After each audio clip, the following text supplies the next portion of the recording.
So in this video, I want to cover just a couple of the more popular defense mechanisms Freud talked about when it came to how the ego works and how the thinking mind gives rise to the ego. And these are so important because they help us understand how the thinking mind works, but it also helps us understand how the thinking mind will twist and turn and change reality and create illusions in order to protect itself from feeling pain. So the first of these is denial.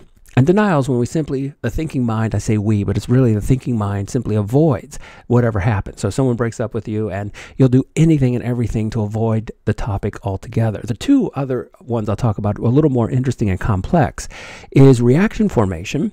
And in reaction formation, the thinking mind does a 180. So you apply for a job, you go do the interview, and the ego absolutely wants this job. It desires it more than anything, and then you find out you didn't get the job. And so the thinking mind twists and turns reality from, I really wanted this job, to 180 degrees. I never wanted this job in the first place. I'm so happy I didn't get that job. And again, a total twist on reality, but it helps the ego feel good about itself, and it helps it not confront a painful reality. So, but maybe the most interesting of these is projection. And Freud's student Jung once said that projection turns the world into a replica of one's own unknown face.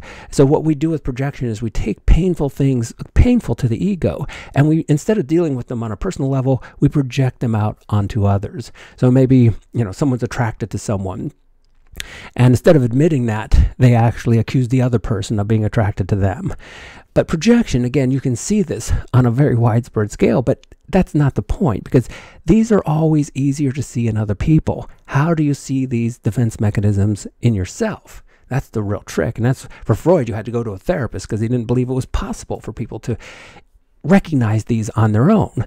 But the trick to this is using them as an opportunity to be the observer of the thinking mind.